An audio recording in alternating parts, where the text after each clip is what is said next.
അണപ്പി വേണോ? ഇഡലി വേണോ? എന്താടി? ഒന്നുമില്ലടോ. കാര്യം പറയാം. എന്ത് പറ്റി? ഒന്നുമില്ലപ്പാ. കാര്യം പറയാം. എന്ത് പറ്റി? രാവിലെ ഒന്നും കുഴപ്പമില്ലായിരുന്നല്ലോ. നമ്മുടെ ചെറുക്കൻ്റെ ഓരോ സംസാരങ്ങളെ എനിക്ക് ഭയങ്കര ഫീലിംഗ് ആയിടോ. അതിനവൻ എന്തോ പറഞ്ഞത്? ഞാൻ ഉണ്ടെങ്കിൽ ചോദിക്കുക എന്തോ പറ്റിയേ? അമ്മ എന്ത് പറ്റി? ഇന്ന് അമ്മയും കൊണ്ട് ഹോസ്പിറ്റലിൽ പോകേണ്ട ദിവസമല്ലായിരുന്നോ? അതുകൊണ്ട് ഇഡലി ഉണ്ടാക്കിയത് എളുപ്പത്തിന്. എന്നും ഇഡലിയാണോ ചോദിച്ചിട്ട് എൻ്റെ നേരെ കുറേ ഷൗട്ട് ചെയ്തവൻ. അവനെവിടെ പോയി? അവനെങ്കിൽ വിളിച്ചേ. വേണ്ട വേണ്ട, ചോദിക്കൊന്നും വേണ്ട, വിട്ടേക്ക്. അതങ്ങനെ വിടാൻ പറ്റത്തില്ല. അബിയേ, അബിയേ, എന്തോ? നിനക്ക് ആഹാരം എടുത്തു വെച്ചിട്ട് എത്ര സമയമായി? നീ ഇങ്ങോട്ട് വന്നേ.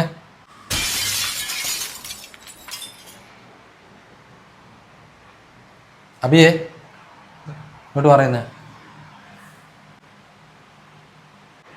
അബി, നിനക്ക് എന്താ പ്രശ്നം? ഇന്ന് അമ്മ എത്ര മണിക്ക് എണീറ്റെന്ന് നിനക്കറിയാവോ? എന്തോ പറ്റി ചേച്ചി? അബി, ഇഡലിക്ക് എന്താ നിനക്ക് പ്രശ്നം ഉണ്ടാകുന്നത്? എന്താ ഇഡലി കഴിച്ചാൽ നിനക്ക് എന്താ പ്രശ്നം?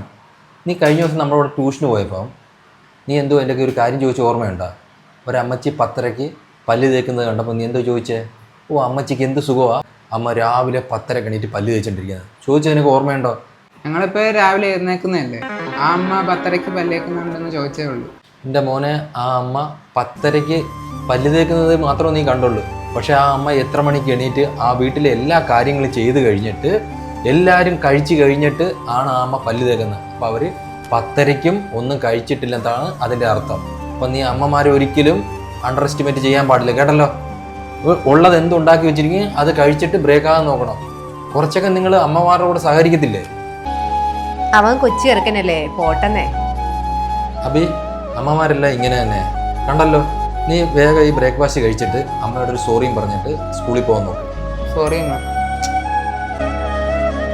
പോട്ടെ മക്കളെ, സാരമില്ല കേട്ടോ. അമ്മ നാളെ മക്കൾക്ക് ഇഷ്ടമുള്ള എന്തോന്ന് ഉണ്ടാക്കി തരാവേ.